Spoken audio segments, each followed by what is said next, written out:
to be competitive in this global marketplace.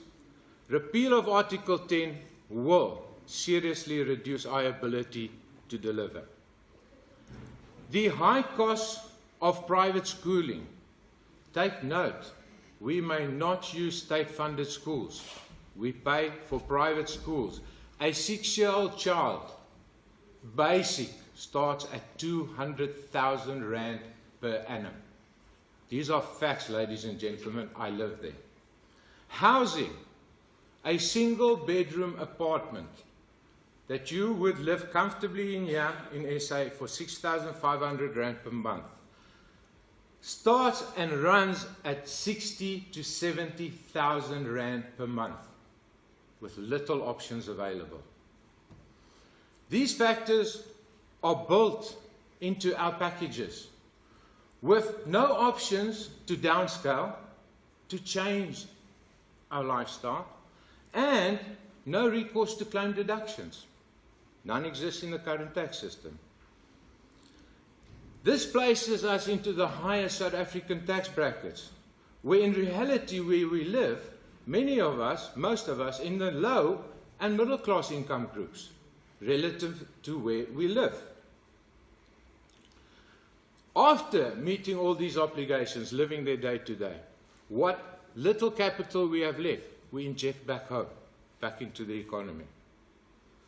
This group, whom the members of the National Treasury and the media has referred to, as well as the petition we submitted officially, is not the misconception of the salary earners abroad. It is a large support base of supporters from foreign nationals and South Africans who are not necessarily part of those obligated to do tax returns. So do not see that 14,000 as potential taxpayers. Many South Africans abroad, some who left here as students, very much ignorant of tax laws, have been advised by tax consultants to either submit zero value tax returns, null tax returns, and for those who have been abroad based for many years, don't bother to do a tax return. Some of SARS call center employees, upon these expats calling, have given the same advice.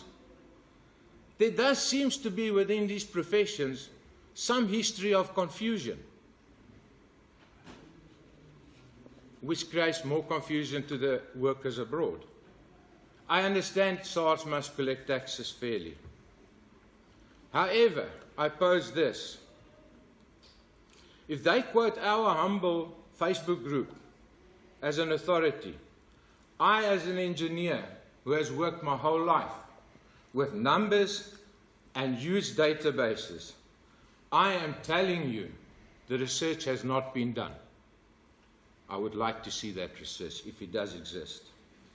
And if so, they should have quoted those values and statistics, not use a Facebook group as a reference. South Africans abroad are a valuable export of this country. You have 10 minutes, but we are last. Right. Many of us would want to one day return to South Africa. However, we are now left with two options. Either cut financial ties, abandon our country and its economy, or, because we cannot pay these taxes, return to South Africa, a job market under stress, more than 27% currently unemployment. Where are we going? Both these choices are bad for South Africa.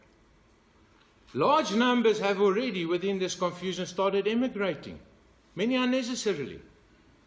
We urgently need to stop this outflow of both human and fiscal resources from our country. In line with the government's intent to actually have South Africans return, this should be done not by means of punitive tax measures, but by encouraging and schemes to bring us back.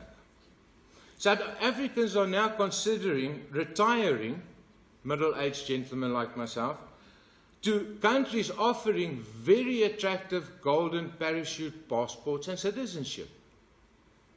In addition, Many of the permanent resident-based resident group in the UAE, the low tax countries, have started obtaining tax domicile certificates at 8,750 odd rand per annum, which they, in line with international treaties, are contesting that they are not ordinary tax residents of South Africa. Before the repeal of Article 10 is even considered, the full scope, extent, and viability thereof should be taken into account, measured in terms of financial and human factors mentioned today. 194 of 196 countries do not tax their expats. 194 out of 196. The company I work at has 23 nationalities working there. I've spoken to them one by one. Not one of them pays taxes back to their country of origin. I ask you to consider these factors today. Thank you very much. Right, over to members.